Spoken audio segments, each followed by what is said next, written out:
ভগৱন্তই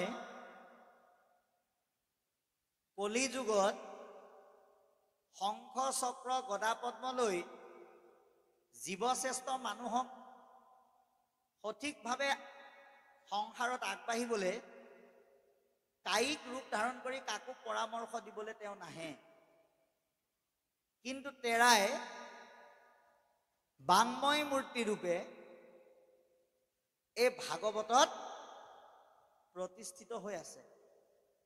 গতিকে তেওঁ আমাক যি ক'ব, এই শব্দৰ যোগেদি যি কৰিবলৈ জনাব, সেয়া আমি পালন কৰিলে আমি উদ্ধাৰ হ'ম।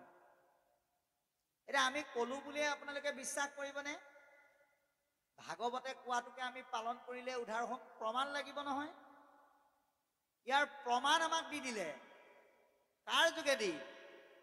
মৃত্যুমুখী পথৰ যাত্ৰী বৈষ্ণৱ ৰজা পৰীক্ষিতৰ যোগেদি, যিজনে মৰিবলৈ যোৱা যাত্ৰাক ভাগৱতৰ দ্বাৰা তৰণলৈ পৰিণত কৰিলে। আপুনি আমিও আজি এই পবিত্ৰ নামঘৰস্থলীত উপস্থিত থাকি ভাগৱতৰ জ্ঞান গম্ভীৰ তত্ত্ব সম্বলিত বাণীৰ দ্বাৰা আমাৰ জীৱনটোক তৰণৰ পথলৈ লৈ যোৱাৰ লগতে নিজক এই মই নামৰ অহংবম ভাৱটো ত্যাগ কৰি মই নামৰ দাস্য ভাৱনাক সাৰোগত কৰি উদ্ধাৰ হ'ব লাগিব। আৰু তাৰ কাৰণে আমি নিজক কৃষ্ণৰ ওচৰত সঁপি দিব লাগিব। অৰ্থাৎ আমি কৃষ্ণৰ হাতৰ পুতলা হ'ব লাগিব। শাস্ত্ৰই সিদ্ধান্ত দিছে, এৰা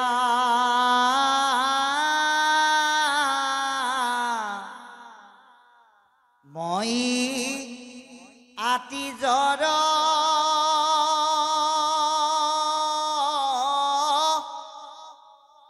ইটো কথা বৰ তুমি সনাতন হৰি নচোৱা জীৱতে নাচো সেহিমতে তজু আজ্ঞাশীৰে ধৰি।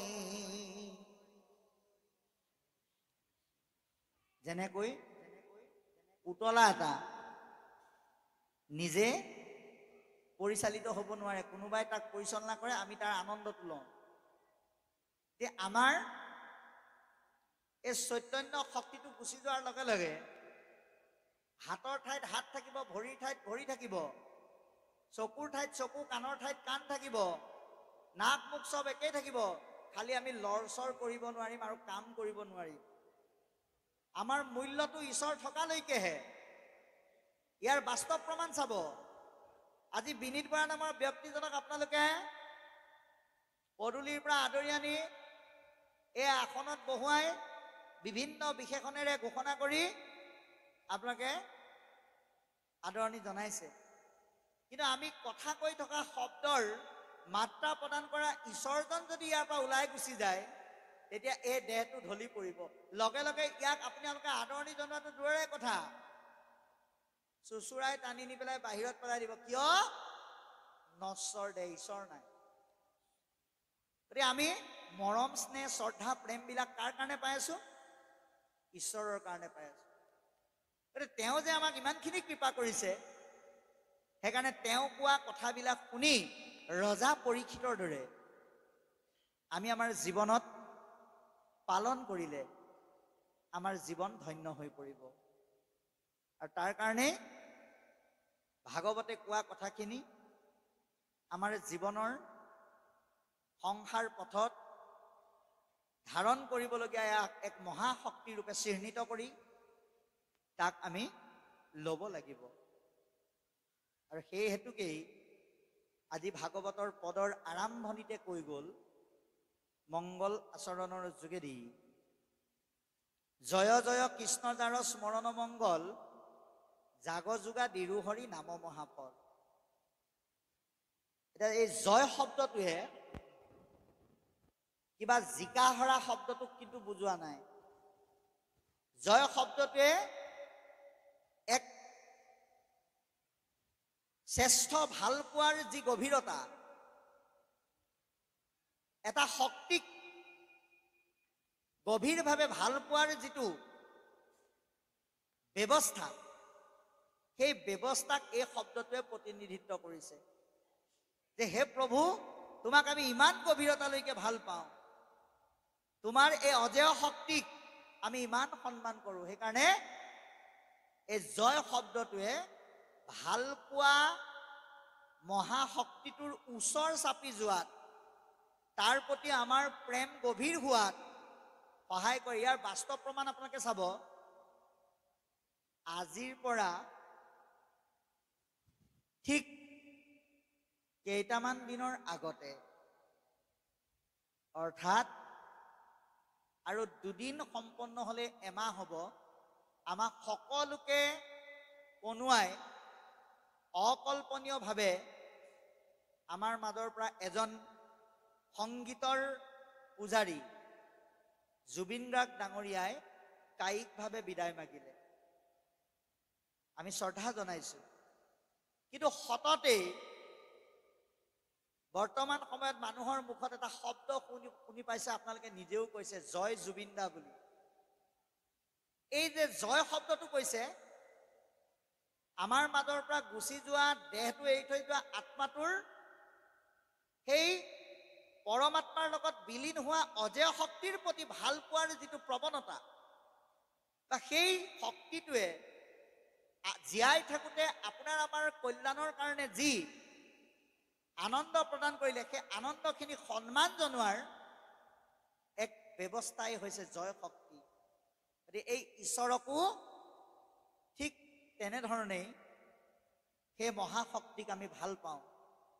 আমি ঈশ্বৰৰ প্ৰতি যিটো ভাল পোৱা প্ৰদৰ্শন কৰোঁ, সেই ভাল পোৱা আৰু কাৰো প্ৰতি প্ৰদৰ্শিত নহয়।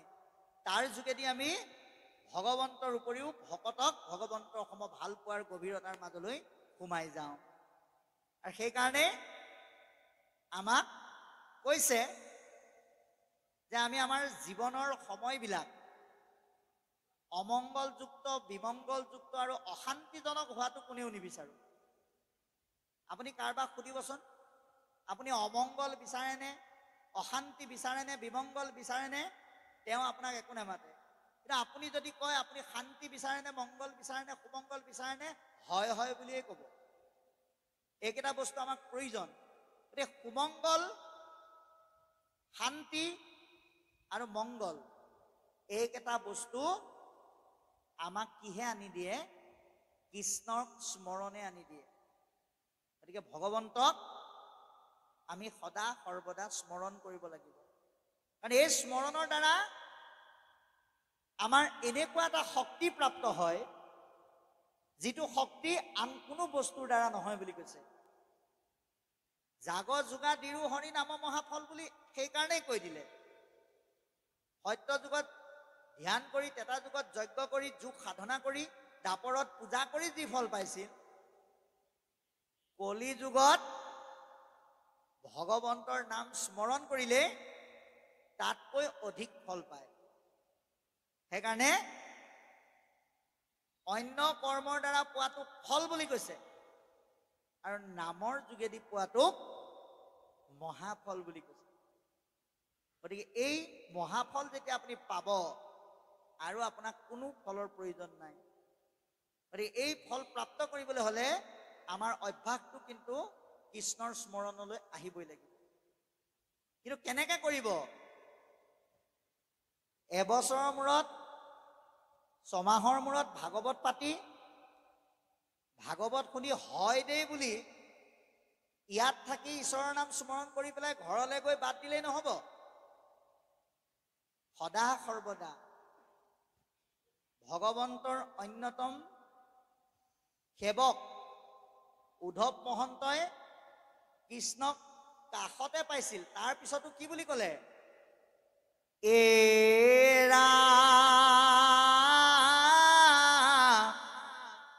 শয়নে সপোনে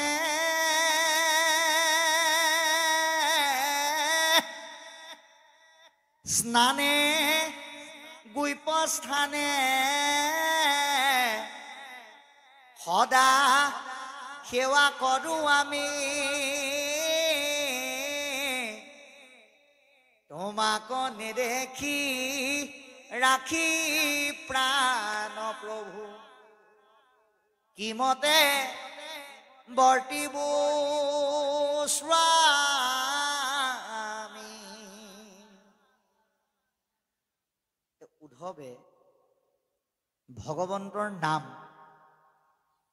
কেতিয়া কেতিয়া লওঁ বুলি ক'লে শুওঁতে লয়, সপোনত লয়, স্নানত লয়, গুপ্তস্থানত লয়। ইয়াৰ দ্বাৰা আমাক বুজাই দিলে কৰ্মময় জীৱনৰ মাজত থাকিও আমি অকণমান সময় উলিয়াই, কাৰণ হাতেহে কৰ্ম কৰিব, মুখেতো নকৰে, ভগৱন্তৰ নাম নিত্যভাৱে স্মৰণ কৰিব লাগে। কাৰণ এয়া আনন্দ প্ৰাপ্তি কৰা এটা ব্যৱস্থা। ভগৱন্তৰ নামত আনন্দ আছে। ঈশ্বৰৰ মহাশক্তিৰ যোগেদি এই আনন্দ প্ৰবাহিত হয় কাৰণে শ্ৰেষ্ঠ আনন্দ বুলি কৈছে। সেইকাৰণে পৰম আনন্দ বুলি কৈছে। পৰম ঈশ্বৰৰ মহাশক্তিৰ দ্বাৰা এই আনন্দ আপোনাৰ আমাৰ হৃদয়লৈ প্ৰবাহিত হয়, হেতুকে ইয়াক পৰম আনন্দ বুলি কৈছে। যেনেকে চেনি খালে মিঠা লাগে, আম খালে টেঙা লাগে, এই ঈশ্বৰৰ নাম ললে আমাৰ মন আনন্দত থাকে। গতিকে নিত্যভাৱে এই আনন্দ আমি ল'বৰ কাৰণে প্ৰস্তুত থাকিব লাগিব। আৰু সেইকাৰণে ক'লে কৃষ্ণ কথা অমৃতক পিও সাৱধানে। ভগৱন্তৰ এই নাম অমৃত বুলি ক'লে, অমৃত মানে কি? নমৃত ইতি অমৃত, যাক পান কৰিলে আমাৰ মৃত্যু নহয়। এতিয়া ভাগৱত শুনিলে আমি নমৰিম নেকি বাৰু? আজি যদি আমি কৈ যাওঁ আপোনালোকে আজি ভাগৱত শুনিছে, গতিকে আপোনালোকে নমৰে আৰু চিন্তা নাই। কাইলৈ যদি আপোনালোকৰ অঞ্চলৰ কোনোবা এজন ঢুকায়, তেতিয়াহ'লে পৰহিলে ক'ব অহা বছৰ ভাগৱত পাতিলে এই বিশ্বনাথৰ জনক নেমাতিবা। বোলে কেলে? এখেতে মিছা কথা ক'লে। কি বুলি ক'লে? বোলে ভাগৱত শুনিলে মানুহ নমৰে বুলি ক'লে। আমাৰ গাঁৱত দেখোন আমুকা মৰিল। আচলতে সেইটো নহয়। ভাগৱতে অমৃত প্ৰদান কৰে, অৰ্থাৎ মৃত্যুৰ দিশত যাত্ৰা কৰা জীৱধাৰী সেই দেহটোকো মৃত্যুৰ সন্মুখীন হোৱাৰ সাহসকণ ভাগৱতে প্ৰদান কৰে। সেইকাৰণে এয়া অমৃত। তাকে যেনিবা সাৱধানে খাবলৈ কৈছে। এই ল'ৰা এটাই যেতিয়া কলেজলৈ যাবৰ হয়, খুব লৰালৰিকে ভাতকেইটা খায়। মাকে কি বুলি কয়? লাহে লাহে খাচোন, নাকে মুখে সোমাব। বাইকখন লৈ যেতিয়া ওলাই যায়, কি বুলি কয়? বোপাইও লাহে লাহে সাৱধানে চলাবি। কিয় কয় বাৰু? কাৰণ অসাৱধান হলে এক্সিডেণ্ট হ'ব, এক্সিডেণ্ট হলে পৰিবি, পৰিলেই মৰিবি। ঠিক তেনেকৈ আমাৰ এই বিষয়ৰ যোগেদি পোৱা ভৱ সংসাৰৰ এই পথটো আমাৰ কেনেকুৱা? বৰ সুবিধাজনক নহয়, গাত গোট থকা। এই ভৱ সংসাৰ ৰূপী পথত আমি যদি কৃষ্ণৰ নাম অমৃত বুলি নলওঁ, তেতিয়াহ'লে আমি বিষয়ৰ মাজেদি মায়াৰ দ্বাৰা বিভিন্ন তাপৰ যোগেদি খুনা খুনলি খাই এই ভৱ সংসাৰৰ গাঁতটোত আমি পৰিব লাগিব। নপৰিবৰ কাৰণে আমাক এই সাৱধানতাটো দিছে। কাক দিছে? কলি যুগৰ লোকসকলক। ঘোৰ কলি যুগে মল মতি মনুষ্যৰ। এতিয়া আপোনালোকে এটা কথা চাব, 4টা যুগৰ ভিতৰত 3টা যুগত কিন্তু ঘূৰ শব্দটো প্ৰয়োগ হোৱা নাই। ঘূৰ সত্য, ঘূৰ তেতা, ঘূৰ দাপ বুলি কিন্তু কোৱা নাই, দাপৰ বুলি কোৱা নাই। কলিৰ ক্ষেত্ৰত কিন্তু ঘূৰ শব্দটো প্ৰয়োগ কৰিছে। কেলে বাৰু? কাৰণ নঘটিবলগীয়া নহ'বলগীয়া ঘটনাবিলাক এই কলি যুগতে ঘটে। সেইকাৰণে এই নহ'বলগীয়া নঘটিবলগীয়া ভয়াৱহ বিপদৰূপী ঘটনাবিলাকৰ পৰা আমি নিজক ৰক্ষা কৰি ৰাখিব লাগিব।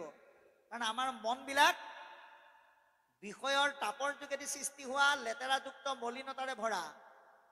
এই মলিনতাক যদি আপুনি আৱৰি লয়, তেতিয়াহ'লে আপুনি কিন্তু মায়াত আবদ্ধ হ'ব লাগিব। সেইকাৰণে কাপোৰ ধুবলৈ যেনেকৈ চাবোন আৰু চাৰ্ফ ব্যৱহাৰ কৰোঁ, মনটো ধুবৰ কাৰণে আমি ঈশ্বৰৰ নাম ব্যৱহাৰ কৰিব লাগিব। কিন্তু নামটো ব্যৱহাৰ কেনেকৈ কৰিব সেইটো আমি প্ৰত্যেকে জানি ল'ব লাগিব। কাৰণ এই কথাখিনি মানুহক কৈছে, কলি যুগৰ মানুহক কৈছে। এতিয়া কলি যুগৰ মানুহে নামনো কেনেকৈ লৈছে আমি চাব লাগিব। কাৰণ নাম ল'লেহে ভক্তি হ'ব, ভক্তি হ'লেহে কৃপা হ'ব। এতিয়া নাম কেনেকৈ লৈছে? নামে নামে আছে বুলি কৈছে। কোনোবাই এনেকুৱাকেও কয় বোলে আমি ঘৰতে থাকি নাম লৈছো, ভকতৰ গুৰিলৈ যাবলৈ সময় নাই। কোনোবাই কয় মই দৈনন্দিন ভকতৰ সংগ নহ'লে থাকিবই নোৱাৰো। এতিয়া সেইসকলৰ কাৰণে ভাগৱতে এটা ডাঙৰ সিদ্ধান্ত দিছে, বিশেষকৈ কলি যুগত। আপোনালোকৰ ফালে অৱশ্যে নহয়, যোৰহাট, শিৱসাগৰ আদি স্থানত উঠি অহা প্ৰজন্মসকল যথেষ্ট আগবঢ়া। কিন্তু কিছু কিছু স্থানত এনেকুৱা দেখিবলৈ পোৱা যায়, বোলে তিনিআলিৰ মূৰত ৰৈ আছে দুটা ল'ৰাই কথা পাতি আছে, নামঘৰত খোলতাল বাজিছে, সিফালৰ পৰা এজন জ্যেষ্ঠ মানুহ চাইকেল মাৰি আহি আছে।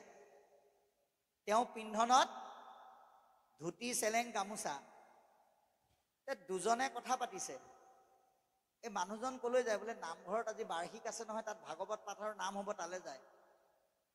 ইজনে খুজিছে তহঁতৰ কোনোবা গৈছে নে নাই? উত্তৰ দিয়াজনে কৈছে আমাৰ ঘৰৰ পৰা দুজন গৈছে। কোন গৈছে? এই মা নামৰ বুঢ়ীজনী আৰু দেউতা নামৰ বুঢ়াটো গৈছে। এনেকে বুলি কৈ দিয়ে। বোলে তেওঁলোক কৈছে হয়, তই যাবি নাযাওঁ? বোলে মই নাযাওঁ নহয়। বোলে কিয়? আমাৰ হৈ মা নামৰ বৃদ্ধগৰাকী আৰু দেউতা নামৰ বৃদ্ধগৰাকীয়ে সেৱা এটা কৰি দিলে আমি ফলটো পাই যাম। ভাগৱতে কৈছে মিছা। তাৰ আপোনালোকক বাস্তৱ প্ৰমাণ দিম। মাক দেউতাকে যেনিবা পুতেকৰ মৰমত কৈ গ'ল, বোপায়ো তহঁতৰ এইবোৰ ধুতি চেলেং গামোচা পিন্ধাৰ অভ্যাস নাই নহয়, তহঁত নামঘৰলৈ নালাগে যাব, তহঁতৰ হৈ ময়ে সেৱা এটা কৰি দিম বুলি কৈ থৈ গুচি গ'ল। পুতেকে ভাবিলে হ'ব, আমাৰ হৈ মা দেউতাই সেৱা কৰিব। ঘৰতহে কৈ থৈ গ'ল। নামঘৰৰ দুৱাৰ দলি পোৱাৰ লগে লগে কোৱা কথাটোৰ ভাৱৰ উল্টা হৈ যায়। কি বুলি কৈছিল? পুত্ৰ, কন্যা, ইষ্টমিত্ৰ সকলোৰে ভালৰ কাৰণে সেৱা কৰিম বুলি কৈ গৈছিলে। কিন্তু তাত গৈ পেলাই কি গালেগে? বোলে নাজানো আবাহন, নাজানো বিসৰ্জন, পূজা মন্ত্ৰ নাজানো কিঞ্চিত, এতেকে পৰমেশ্বৰ দাস ভৈলো চৰণৰ মূৰগতি সাধি বেউচি। তাত পুত্ৰ কন্যা পাহৰিলে। তাৰপিছত চাব, পুতেকে যেনিবা দেউতাকক সুধিলে আৰু প্ৰাৰ্থনা কৰি তুমি কি বুলি ক'বা? বোলে তহঁতক ভগৱন্তই যাতে সদায় ৰক্ষা কৰি থাকে সেই বুলি ক'ম। কিন্তু ইয়াত গৈ উল্টা হৈ যায়। কি বুলি গায়? বোলে অপৰাধক ক্ষমা কৰি তুমি দয়াশীল হৰি মুকৰ ৰক্ষা কৰি ওচৰণি। মোক ৰক্ষা কৰা প্ৰভু, বাকীবিলাক পিছৰ কথা। সেইকাৰণে শাস্ত্ৰই কৈছে কাৰোবাৰ হৈ কোনোবাই সেৱা কৰিলে তাৰ ফলটো কেতিয়াও পাব নোৱাৰে। আমি নিজে আহিবই লাগিব। গতিকে শৰীৰত আছে কলি কৃতযত দুখ। কলিৰ দুখ হ'ব পৰা যিবোৰ বেয়া বেয়া মলিনতা, সেইবোৰ আমাৰ শৰীৰত আছে। প্ৰকাশিত হয় মনৰ যোগেদি। কেনেকে প্ৰকাশিত হয়? বোলে আজি ভাগৱতলৈ নাযাওঁ, ভোজলে মাতিছে, ভোজলৈকে যাওঁ, সেইটো হ'ল শৰীৰৰ মলিনতা। কাৰণ ভাগৱতলৈ গ'লে বহি থাকিম, ভৰি বিষাব, কিন্তু ভোজলে গ'লে আকৌ উদৰ পুৰিব। গতিকে সেইটোকে কৈছে যে শৰীৰৰ মলিনতাবিলাক যেতিয়া মনৰ মাজেদি প্ৰকাশিত হয় তেতিয়া ভাগৱতলৈ নহয় ভোগবাদলৈ যাবলৈ মন যায়। এই ভোগবাদলৈ যোৱা মনটোক পৰাস্ত কৰি আত্মামুখী কৰিব লাগিব, তেতিয়াহে ঈশ্বৰৰ কৃপা পাব। হৰিনাম ঘোষিব লাগিব। কৃষ্ণৰ চৰণে কৰি অশেষ প্ৰণতি, ভগৱন্তৰ চৰণত প্ৰণিপাত জনাই মহাপুৰুষ গুৰুজনাই এই কথাখিনি অৱতাৰণা কৰিছে। তাৰপিছত লিখিছে এৰা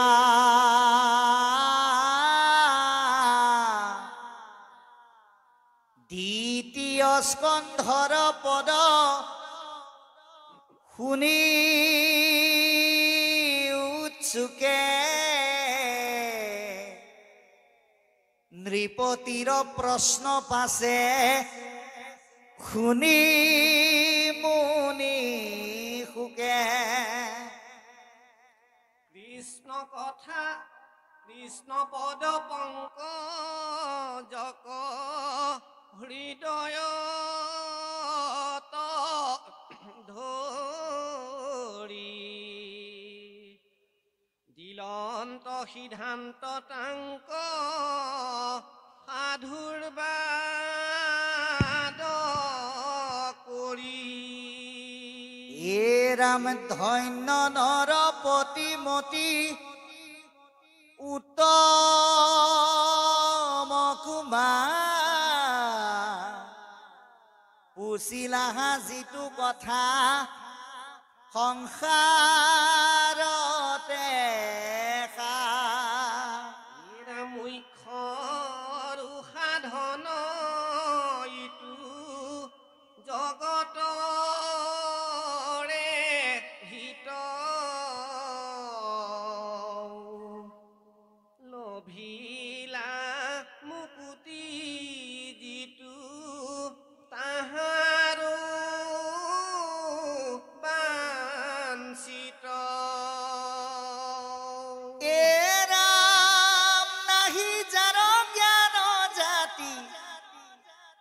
ধৰ্ম মাত্ৰ কৰে নিদ্ৰাস্ত্ৰী আলাপনে ৰাত্ৰি আয়ো হৰে। ৰসূত্ৰব্য কথা আছে অসংখ্যাত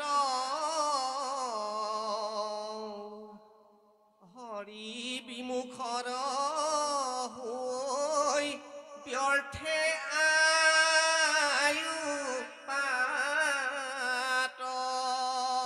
কৃষ্ণ এতিয়া আমাক এটা কথা কৈছে যে ভাগৱত ভাগত দুই প্ৰকাৰৰ ব্যক্তি দেখুওৱা হৈছে বিশেষত। এটা প্ৰকাৰ হৈছে শ্ৰোতা, আনটো প্ৰকাৰ হৈছে বক্তা। এতিয়া ইয়াত শ্ৰোতা হল পৰীক্ষিত, বক্তা হল মহামুনি শুকদেৱ। গতিকে আজিও এই পবিত্ৰ নামঘৰস্থলীত বক্তা হল পাথৰ আসন অলংকৃত কৰা বাপজনা, আৰু আমি হৈছো শ্ৰোতা। বাপে কৈ আছে, আমি শুনি আছো। কথা হল ভাগৱতৰ প্ৰথম স্কন্ধৰ শেষৰ ফালে পৰীক্ষিত ৰজাই মৰিম বুলি গম পাই সকলোৰে কল্যাণৰ কাৰণে প্ৰশ্ন সুধিছিল, হে গুৰুদেৱ, মৰণমুখী মানুহে কাৰ চৰণ সেৱা ধৰিব, ক'ত আশ্ৰয় ল'ব, আৰু কাক পূজা কৰি কেনেকৈ তৰিব পাৰিব? এনেধৰণে যেতিয়া প্ৰশ্ন কৰিলে, লগে লগে মহামুনি শুকদেৱে তাৰে আলমত উত্তৰ দিবলৈ আৰম্ভ কৰিছে। যে অতি আগ্ৰহেৰে উৎসুকৰে কথাখিনি শুনি শুকদেৱে কৈছে কৃষ্ণপদ পংকজক হৃদয়ত ধৰি দিলন্ত সিদ্ধান্ত তাংক সাধুৰ বাদ কৰি। এতিয়া এটা বৰ ডাঙৰ তত্ত্ব দিলে আমাক যে কৃষ্ণৰ পদযুগলৰ ৰূপটোৰ চিন্তনটো হৃদয়ত ধাৰণ কৰি পৰীক্ষিত ৰজাক এজন সাধু মান্যতা কৰি পেলাই কৈছে, যেতিয়ালৈকে আপুনি কৃষ্ণৰ ৰূপটো হৃদয়ত ল'ব নোৱাৰিব, তেতিয়াহ'লে আপুনি ভক্তি প্ৰেমৰ আনন্দৰ যোগেদি আপোনাৰ মনটো ৰোমাঞ্চিত নহ'ব। যিটো নেকি প্ৰথম স্কন্ধত নাৰদে ব্যাসৰ ওচৰলৈ যাওঁতেও হৈছে। কি হৈছে? হাতে দিব বিনা যন্ত্ৰ মুখে ৰাম নাম হৃদয়ত কৃষ্ণ মূৰ্তি স্ফূৰ্তি অবিশ্ৰাম।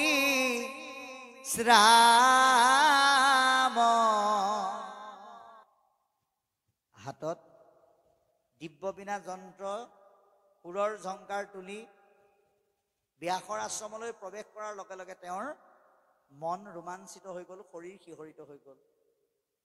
আমিও আজি এই নামঘৰত প্ৰৱেশ কৰাৰ লগে লগে আমি ভাগৱতৰ যোগেদি ভকতৰ দ্বাৰা ভগৱন্তৰ সংস্পৰ্শ আৰু আলাপ দৰ্শনৰ কাৰণে আহিছোঁ বুলি ভবাৰ যদি আমি কৰিব পাৰোঁ বা ভাবিব পাৰোঁ, আমাৰ মনটো ঠিক তেনেকৈ ভক্তি আৰু প্ৰেমত ৰোমাঞ্চিত হৈ পৰিব। কিন্তু তাৰ কাৰণে আপুনি আপোনাৰ সন্মুখত দেখি থকা সকলৰ ওচৰত আপোনাৰ দৃষ্টিভংগীৰ পৰিৱৰ্তন কৰিব লাগিব। কেনেকৈ?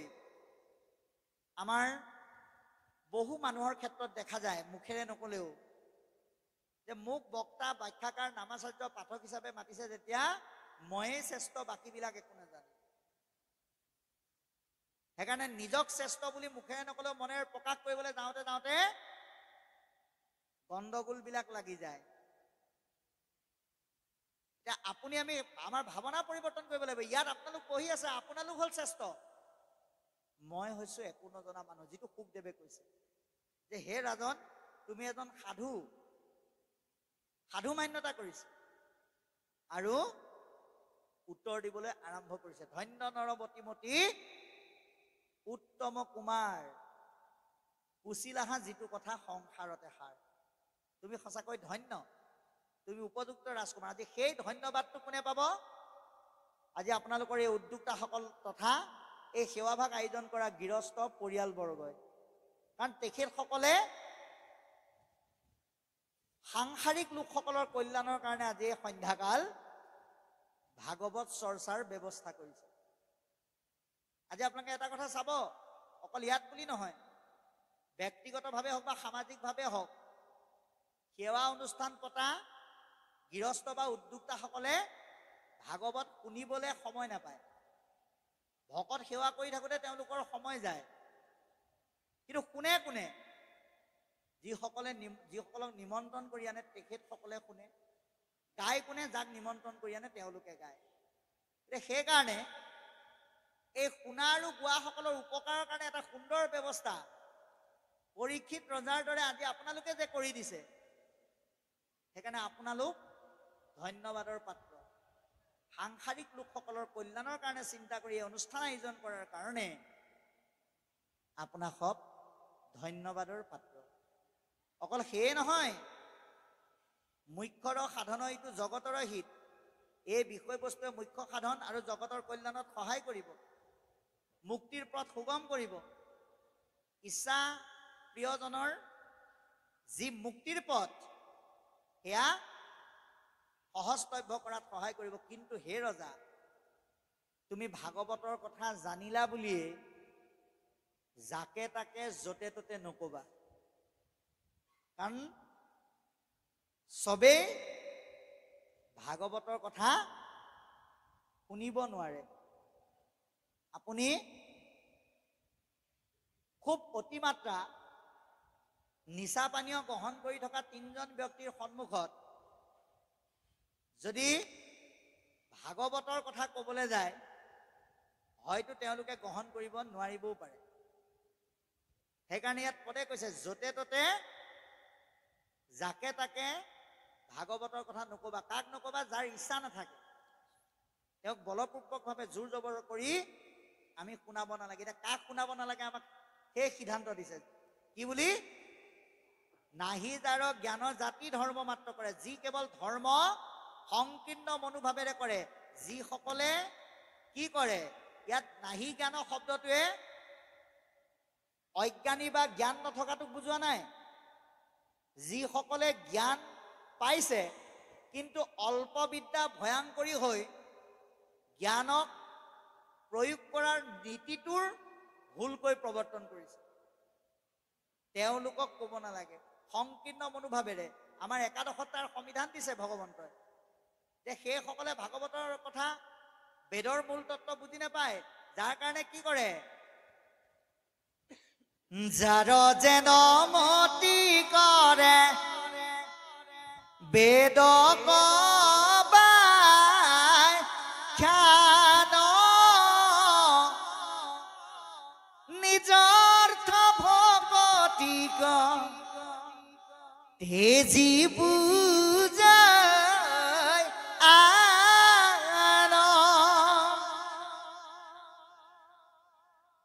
বেদৰ মূল যি তত্ত্ব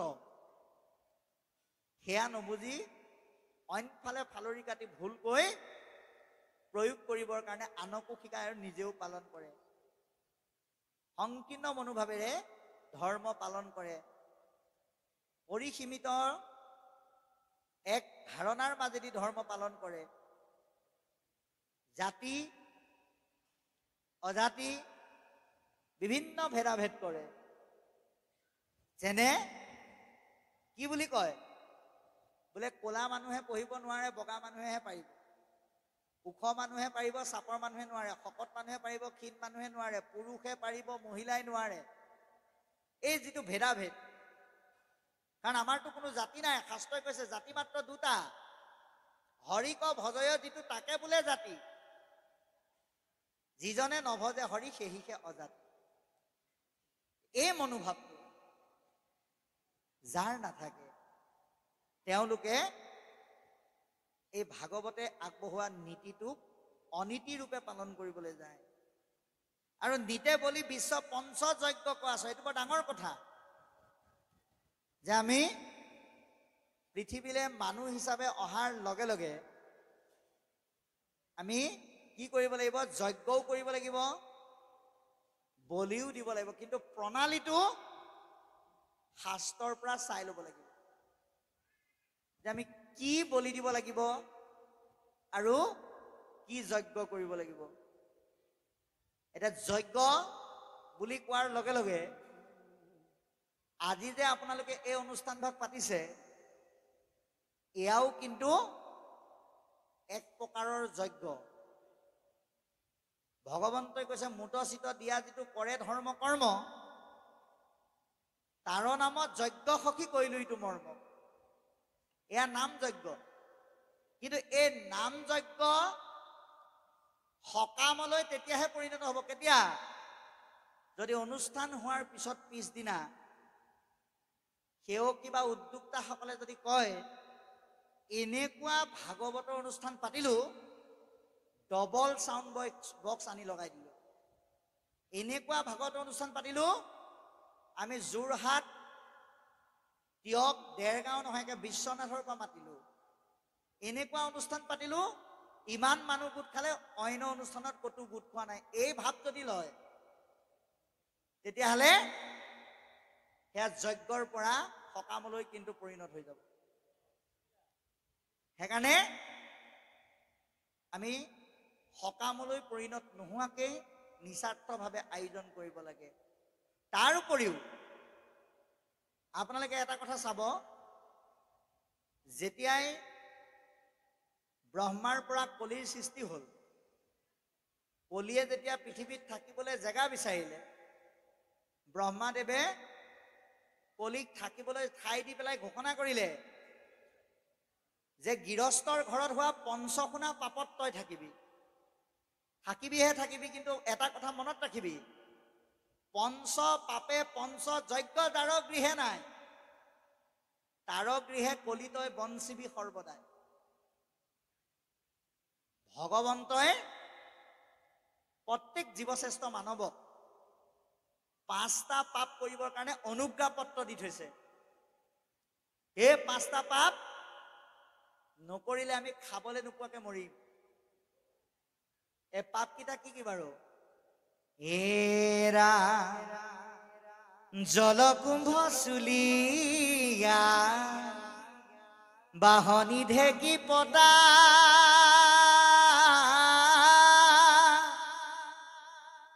গৃহস্থৰ এহি জানা, পাপ পঞ্চগোটা। এই 5টা পাপ। 1 নম্বৰ হ'ল জল। আমি যে পানীবিলাক আনো বা ভৰাই থওঁ, সেই পানীত বিভিন্ন পোক পৰুৱা জীৱ জন্তুৰ মৃত্যু হয়, সেইটো এটা পাপ। পানী ঠাণ্ডা কৰিবৰ কাৰণে আমি কলহত থওঁ, কিন্তু 2টা কলহ যেতিয়া খুন্দা লাগিব তেতিয়া কি হয়? কলহকেইটা ভাঙি যায়। ঠিক তেনেকৈ 2টা কলহ খুন্দা লগাৰ লগে লগে যেনেকৈ ভাগি যায়, 2জন ব্যক্তিৰ মনৰ অমিল হোৱাৰ লগে লগে বিবাদৰ সৃষ্টি হয়, আৰু সেই বিবাদে কলহ 2টা খুন্দা লাগিলে ভাঙি যোৱাৰ দৰে মানুহৰ মনত মতান্তৰ আৰু মনন্তৰৰ সৃষ্টি কৰে। সেইটো এটা পাপ। গতিকে এইটো হ'ল 2 নম্বৰ। 3 চুলীয়া অৰ্থাৎ জুই ধৰা। জুই আমি কিহৰ দ্বাৰা ধৰো? খৰিৰ দ্বাৰা। খৰি ক'ৰ পৰা হয়? বোলে গছৰ পৰা। সেইকাৰণে আমি আজি এতিয়াৰ সময়ত যিটো কথা ভাবি আছো, আজিৰ পৰা 577 বছৰৰ আগতে জন্ম হোৱা ভগৱন্তৰ অৱতাৰী পুৰুষ মহাপুৰুষ শ্ৰীমন্ত শংকৰদেৱ কৃপাল গুৰুজনাই কৈ থৈ গৈছিল, এক বৃক্ষ 10 পুত্ৰ সম। এজোপা কাটিলে 10 জোপা ৰুবা। কাৰণ এই গছজোপা হ'ল জীৱ, সেইজোপা হত্যা কৰি আমি খৰি কৰিলো, সেই খৰিটো বিভিন্ন পোক পৰুৱা লাগি মৃত্যু হ'ল, এইটো এটা পাপ। আৰু ঢেঁকীত ধান বানোতে, পতাত সৰিয়হ পিছোতে যি পাপ হয়, এই 5টা পাপ। এই 5টা পাপক পৰিত্ৰাণ কৰিবলৈ প্ৰত্যেকখন গৃহস্থৰ ঘৰত 5 প্ৰকাৰৰ যজ্ঞ আছে। আমি যজ্ঞ কেইটা কম। 1 নম্বৰ হ'ল ব্ৰহ্মযজ্ঞ। ৰাতিপুৱা আমি সদায় ব্ৰহ্মপুৱাতে উঠিব লাগে। চৰায়ে মাত দিওঁতে আমি উঠিব লাগে আৰু অমৃত স্নান কৰিব লাগে। কিন্তু আমাৰ কি হয়, আমাৰ নিজৰ ক্ষেত্ৰত কি হয়, আগতে বোলে মানুহবিলাক উঠিছিল, ৰাতিপুৱাইছিলে বোলে পক্ষীৰ মাতত। আজি যদি যোৰহাট তিয়কৰ পৰা গুৱাহাটীলৈ যাব লগা হয়, তেতিয়াহ'লে পক্ষীৰ মাতত ৰাতি নোপুৱাই। কিহৰ মাতত পুৱাই? বোলে মোবাইলৰ এলাৰ্মত ৰাতিপুৱাই। বোলে মই আজি শুইছো, কাইলৈ সাৰ পাবলৈ হ'লে এলাৰ্মটো দি থব লাগিব বুলি আমি কৈ দিওঁ। গতিকে এই যিটো ভক্তিৰ আধ্যাত্মিক ব্যৱস্থাৰ পৰা যে আধুনিকতাৰ পৰশে আমাক স্পৰ্শ কৰিছে, তাক আমি নাইকিয়া কৰি উঠি বিচনাৰ পৰা ভৰি নমোৱাৰ আগতেই ভগৱন্তক স্মৰণ কৰিব লাগিব। কাৰণ আপুনি আমি যে সাৰ পাই উঠিছো, এইটো কিন্তু ভগৱন্তৰ কৃপা। ঈশ্বৰৰ কৃপা নহলে শুই থাকোঁতে সংসাৰ এৰি যোৱা ব্যক্তিৰো উদাহৰণ আছে। 2 নম্বৰ দেৱযজ্ঞ, মানে গুৰু সেৱা। সেইকাৰণে আমি অনুৰোধ কৰোঁ অসমৰ বিভিন্ন প্ৰান্তত। অনুৰোধটো এইকাৰণেই কৰোঁ, বিভিন্ন সংসাৰত এই বস্তুটো উল্টা হৈ থাকে। এবাৰ খুব ল'ৰা এজনে খুব জোৰতকে এফালে গৈ আছে, খুব স্পীডত গৈ আছে। ৰখাই লৈ পেলাই সুধিলো, বোলো কোনফালে যোৱা? কৈছে বোলে চিমেণ্ট বালি ইটা ৰদ অলপমান আনিবলৈ যাম। বোলো কেলে? বোলে এনে আমাৰ বাহিৰত পকাৰে লেট্ৰিন বাথৰুম আছে, কিন্তু দেউতাই কালি ৰিটায়াৰ হোৱা পইচা কেইটামান পালে, সেইকাৰণে লেট্ৰিন বাথৰুমটোক অলপ আধুনিক ষ্টাইলত নতুনকে ভিতৰত বনাই লওঁ, তাৰ পিছতহে গুৰুগৃহৰ কথাটো ভাবিম আৰু লাহে লাহে বুলি কোৱা মানুহো আছে। এতিয়া ভাগৱতে কৈছে যে আমি যিকোনো বস্তু এটা, যিকোনো এটা কিবা পাবৰ কাৰণে আমি আকৌ ঈশ্বৰক খাটো, ঈশ্বৰক আমি খাটো, কিন্তু ঈশ্বৰক আমি নামাতো। হতা আৰু মতাৰ মাজত পাৰ্থক্য আছে। প্ৰভুৰ দিয়া বুলি আমি কওঁ, কিন্তু প্ৰভু আহা বুলি ক'বলৈ আমি জেগাকণ দিবলৈ আগত টান পাওঁ। আগত আমি দেহৰ নিষ্কাশনৰ কথাটো ভাবি লওঁ। সেইকাৰণে শিল বালি ইটা চিমেণ্ট টাইলছ গ্ৰিল লগাই বনাব নোৱাৰিলেও বাঁহ বেতেৰে হ'লেও আমাৰ প্ৰত্যেকৰে গুৰুগৃহ অকণমান থাকিব লাগে। কিন্তু গুৰুগৃহ থাকিলেই নহ'ব, তাক পালন কৰিবও পাৰিব লাগিব। এদিন এজনক সুধিলো, বোলে আপোনালোকৰ গুৰুগৃহ আছে নাই? বোলে আছে। আপুনি সেৱা কৰে নে নকৰে? বোলে এইবিলাক কৰিবলৈ মোৰ সময় নাই, ৰাতিপুৱা হ'লে অফিচলৈ যাওঁ আৰু সন্ধিয়া হ'লে ঘৰলৈ ঘূৰি আহোঁ। কোনে সেৱা কৰে? বোলে আছে নহয় আমাৰ ছাৰ্ভিচ দিয়া মা নামৰ সেইগৰাকী আৰু দেউতা নামৰ সেইজন, তেওঁলোকে কৰে। ভাগৱতে কৈছে নহ'ব, যে যেতিয়ালৈকে নিজক সেই ভগৱন্তৰ ৰখা স্থানখনত সেৱাৰ মনোভাৱেৰে অৰ্পণ কৰি লোৱা নহয়, তেতিয়ালৈকে আমি কোনো কাৰ্যত সিদ্ধি হ'ব নোৱাৰোঁ। কাৰণ ভাগৱতৰ প্ৰথম স্কন্ধই কৈছে হৰিক স্মৰণে আৰম্ভৰ হৌক সিদ্ধি। ইয়াত আৰম্ভ বুলি কোৱাৰ লগে লগে বিশেষ কৰ্মক বুজোৱা নাই, আমাৰ জীৱনৰ প্ৰতিটো কৰ্মকে বুজাইছে। তাৰপিছত আহি গ'ল জ্ঞানযজ্ঞ। দৈনন্দিন কৃষ্ণ কথা অকণমান চৰ্চা কৰা, শাস্ত্ৰৰ একাধ্যায় হ'লেও পাঠ বা উপাসনা হিচাপে অকণমান ঘৰখনত প্ৰসংগ কৰা, এই ব্যৱস্থাটো আমাৰ থাকিব লাগে। আৰু নিযজ্ঞ, জ্যেষ্ঠজনক শ্ৰেষ্ঠজনক অতিথি মান্যতা কৰি সেৱা শুশ্ৰূষা কৰাৰ যিটো ব্যৱস্থা, সেইটো আমি পালন কৰিব লাগে। আৰু 5 নম্বৰ ভূতযজ্ঞ। ভূত মনে দেহ, পশু পক্ষীৰ প্ৰতি এমুঠি ছটিয়াই দিয়া, মগনীয়াক বিমুখ নকৰা। তাৰ উপৰিও কৃষ্ণমুখী সৎকৰ্মৰ প্ৰতি নিজৰ হিতাকাংক্ষী মনোভাৱেৰে কিবা এটাত সাধ্যানুসাৰে দান দিয়া, এই ব্যৱস্থাটো আমাৰ থাকিব লাগে। কিন্তু বহু জেগাত দেখিবলৈ পোৱা যায়, আপোনালোকৰ ফালৰ কথা মই কোৱা নাই, অন্য ফালে দেখা পাইছো ট্ৰেইনিং দিয়া 3টা কুকুৰ কিনি আনিছে, ভিতৰত চেইন লগাই বান্ধি থৈ দিলে, গেটৰ মুখত লিখি থৈছে কুকুৰৰ পৰা সাৱধান। গতিকে সেইটো যদি হয় তেতিয়াহ'লে নহ'ব বুলি কৈছে। এই পঞ্চযজ্ঞ আমাক পালন কৰিবলৈ কৈছে। তাহাৰৰ শ্ৰুতব্য কথা আছে অসংখ্য। গতিকে এই শাস্ত্ৰসন্মতভাৱে যি ভাগৱতমুখী এনেধৰণৰ পঞ্চযজ্ঞ যি পালন নকৰে, তাৰ উপৰিও ইয়াত বলি দিয়াৰ কথা কৈছে। দেৱীৰ ওচৰত হাঁহ ছাগলী পাৰ কোমোৰা মহ কুঁহিয়াৰ বলি দিব নালাগে। আজিৰ দৰে ভকতৰ সমাজত 6টা বস্তু বলি দিয়ক: কাম, ক্ৰোধ, লোভ, মোহ, দম্ভ, অহংকাৰ। এই 6টা বস্তু বলি দি আগত উল্লেখ কৰা 5টা ব্যৱস্থাৰে যি যজ্ঞ নকৰে, তেওঁলোকৰ শুনিবলগীয়া বহু কথা থাকে, কিন্তু তেওঁলোকৰ চিন্তা আচৰণ আৰু কাৰ্যবিলাক ভগৱন্ত বিমুখী হোৱাৰ কাৰণে তেওঁলোকৰ আয়ুসবিলাক দেহযুক্তভাৱে অভাৱত নষ্ট হৈ যায়।